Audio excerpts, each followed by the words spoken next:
Galerija Miklova hiša vsakoletno prireja skupinske razstave novih diplomantov in magistrov slovenskih likovnih akademij.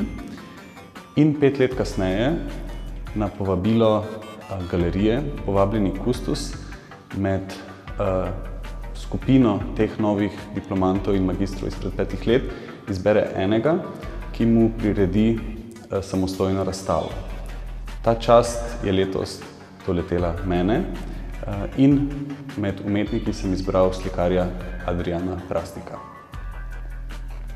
V naslovu razstave Čista špekulacija razumem besedo čista v 2 pomenih besede. Na eni strani čisto kot pristno, avtentično, neoporečno, iskreno, na drugi strani pa čisto kot totalno, absolutno.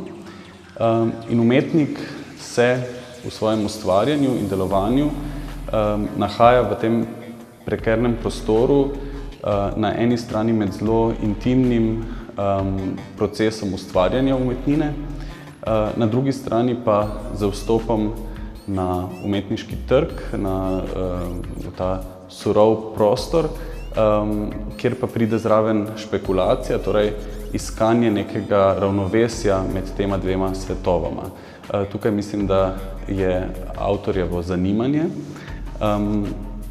In Adrian Prasnik kot pravi slikar se ukvarja na eni strani z formalnimi vprašanji slikarstva, po drugi strani pa z vlogo slikarja, umetnika v družbi, tako v umetniškem svetu kot v družbi širše.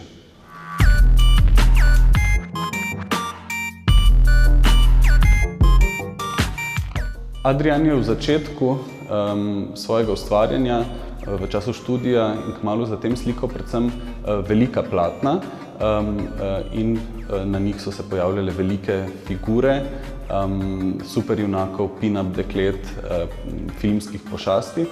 V zadnjem času, v zadnjem ustvarjalnem obdobju pa se je v bistvu premaknil drugam v manjša dela, manjša platna, ki jih postavlja v neke kompozicije. In to je tudi v bistvu na tej razstavi.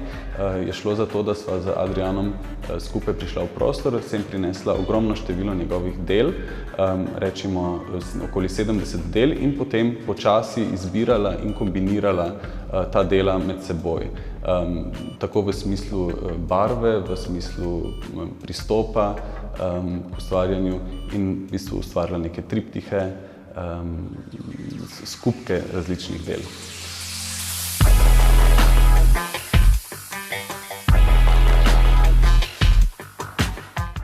V Adrianovem slikarstvu vidim neko igro, igranje z dvojnostmi. Adrian v zadnjem času slika predvsem abstraktno, celo v veliki meri v monokromih, kar je neka skrajna točka abstraktnega slikarstva, torej ena barvna površina. Kar pa je zanimivo je, da nanaša barvo v teh monokromih z valjčki, slikarskimi valjčki, ki imajo nek vzorec, ki so namenjeni v bistvu ustvarjanju ornamentov, nekega dekorativnega elementa v prostoru, kar je diametralno nasprotno abstraktnemu slikarstvu, ki se je vedno otepalo te primerjave z ornamentom. Tako da mislim, da je tu nek element ironije v Adrianovem slikarstvu. Potem pa je še spet druga dvojnost, ta pa je, da na nekaterih delih pa slika figure oziroma rečemo temu upodablja svet, slika mimetično, torej slika valjček kot orodje samo. Tega pa naslika z zelo sodobno tehniko in sicer z lasersko gravuro. Torej eno tako zelo primitivno orodje naslika z zelo naprednim orodjem in ga naslika na sliko, hkrati pa na drugih slikah uporablja ta valjček za slikanje abstrakcij. Tako da je tukaj en kup ene igre slikarske.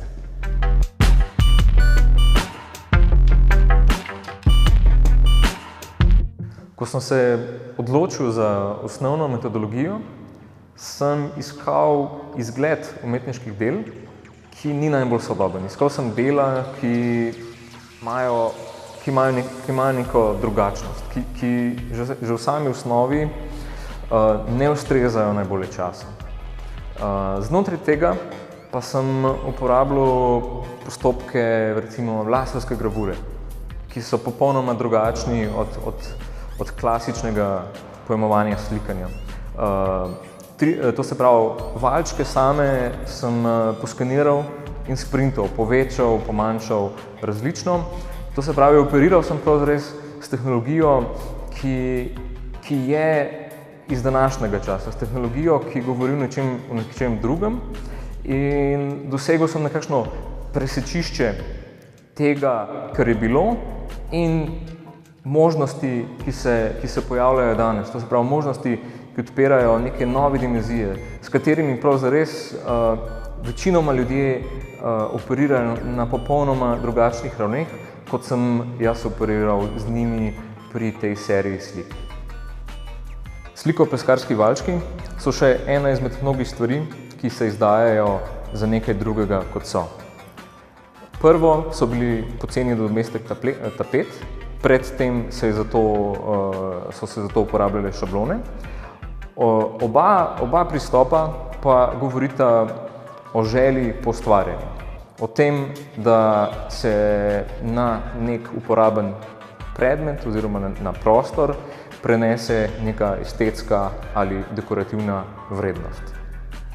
Pri tem gre predvsem za to informacijo, da so valjčki predmet, ki primarno ni bil namenjen umetniškemu izražanju, a omogoča pravzaprav neko likovno, neko kreativno vrednost tudi tem ljudem, ki sicer niso v polju kreative, to se pravi nekim navadnim ljudem. Zelo zanimiva mi je gesta, da se je kreativni proces, to se pravi kreativni proces ustvarjanja, risanja, slikanja, nekako prestavil na neko drugo osebo. Valjček postane neko novo orodje, neko orodje, ki nosi določene likovne informacije, ki jih posameznik lahko poljubno uporablja v različnih kombinacijah. Zanimivo mi je, kako se kreativna praksa, to se pravi neko ustvarjanje, nek lasten izraz, prestavlja na druge izvajalce. Naj si bo ljudi, ki so oblikovali valjčke, ali pa danes razne programe, algoritemske funkcije, ki opravljajo kreativno delo oziroma ki nam pomagajo pri kreativnem delu. Mislim, da je Adrianova dela zelo pomembno videti v živo, namreč zelo pomembna je tekstura barve in reliefi, ki so ustvarjeni z nanosom, z temi slikarskimi valjčki, z nekim vzorcem. Včasih je ta vtis bolj viden, včasih pa je vse skupaj bolj packasto, ampak je zelo zanimivo to opazovati v živo.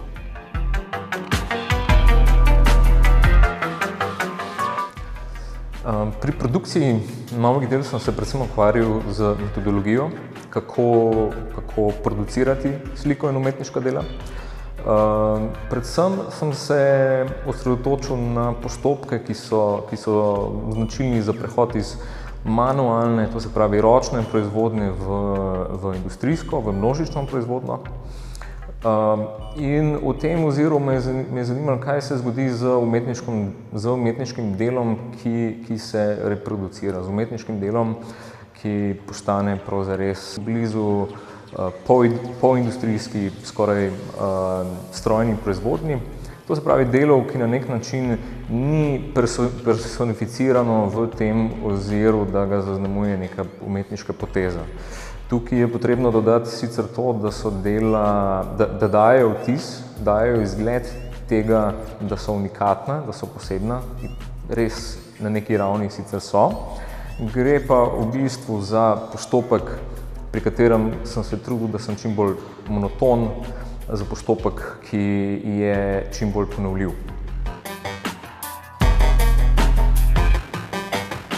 večina predmetov, ki jih uporabljamo danes, so proizvedena masovno. Tako da sem tudi pri teh slikah razmišljal na podoben način. Iskal sem neko možnost, kjer lahko proizvedem večje kvantitete. Fokus pa je bil v tem, da tako kot funkcionira današnji marketing, da vsako delo zgleda unikatno, posebno, tako kot je tudi sicer značilno za sliko, ko govorimo o nekih originalnih delih. Iskal pa sem razlike v smislu barve, v smislu nanosa, to se pravi razlike, ki dajo občutek, da gre za nekaj posebnega, enkratnega. Iskal sem točke, kje postane nekaj umetniško delo. To se pravi, zanimalo me je, ali je slika kot medij že sama po sebi umetniško delo. In tukaj sem se trudil, da čim bolj spodmaknem način pojmovanja umetniškega dela, kjer sem se trudil, da bi nekaj banalnega spravil v nek resen medij. Zato sem se odločil tudi za uporabo oziroma slikopleskarskih valčkov, ki so se v preteklosti uporabljali kot dekorativni pripomoček pri opremljanju oziroma pri izgledu prostorov. Zanimive so mi bile metodologije, ki so blizu umetniškim postopkom ustvarjanja umetniških del, a so hkrati fundamentalno drugačne. To se pravi, gre se za postopke, ki so dekorativni, njihov glavni namen je opremljanje prostorov, okraševanje prostorov. Pomembno je poudariti, da nisem uporabljal zgolj slikarske valčke. Vzporedno je nastajala tudi druga umetniška praksa, kjer sem se predvsem osredotočil na tehniko kolaža, kjer sem z izrezki iz revij namenjenem opremljanju stanovanja, urejevanju in tako naprej, uporabljal material, ki je fundamentalno namenjen inspiraciji posameznikov pri opremljanju teh dotičnih prostorov. Umetniška dela, ki so na ogled, so nekakšna simulacija kreativnih procesov oziroma umetniških procesov. Predvsem me je zanimalo, kakšno vrednost nosi slika kot sama. To se pravi, medij slikarskega platna že vsebuje neko predpostavko, da gre pri tem za umetniško delo, pa čeprav to mogoče ni to. Gledalcu sem želel nekako spodmakniti tla pod nogami, v smislu, da gre za umetniško delo, da gre za sliko, da gre za nek oseben, ekspresiven izraz, ki je morda blizu praksam modernizma, a gre v bistvu za nekaj fundamentalno drugačnega. Gre za razmislek o sami proizvodnji, gre za razmislek o tem, kaj je vloga umetnosti danes in preko katerih mehanizmov, inštitucij, to se pravi prijemov, se vzpostavlja umetniško delo kot delo. Kako ga posameznik ali posameznica prepozna kot nek relevanten umetniški predmet. Prav tako me je pri umetniških delih zanimala sama materija, to se pravi barva kot material. In pa slika ne kot iluzija, slika, ki je nekako bliže kiparstvu, ki je bliže objektu in ki ima prisoten močen relief, močne teksture, kjer se v barvi izrisujejo vzorci valčkov oziroma površina se vtisne v barvo in pusti svojo sled. Ne pusti vtisa, pusti sled v samem materialu, ki ga lahko opazujemo skozi prostor, skozi različno svetlobo, skozi odboje in nam posreduje informacije, ki same po sebi niso tako primarne mediju.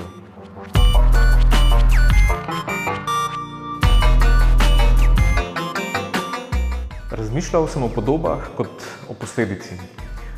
Osredotočil sem se predvsem na sam proces nastajanja, podobe pa so postale stranski produkt.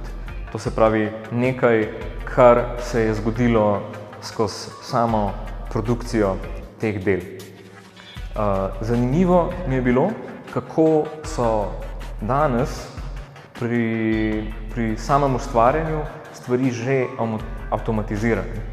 To se pravi, če potrebuješ material, ga kupiš v trgovini, barva je narejena masovno, orodja so narejena masovno in še več od tega, fotoaparati, programi in različni algoritmi že posegajo v naš sam izraz in sokreirajo delo, ki ga ustvarjamo. Tako sem tudi pri teh slikah, ki so sicer distancirane od tega, razmišljal o tem, kako podoba kot ena sama prav zares ni pomembna. Pomembne so platforme, preko katerih se podobe uveljavljajo, pomembni so sistemi, kako podobe ustvarjamo, kako jih produciramo, kako jih posredujemo naprej. In tu vidim tudi razmislek za v prihodnje.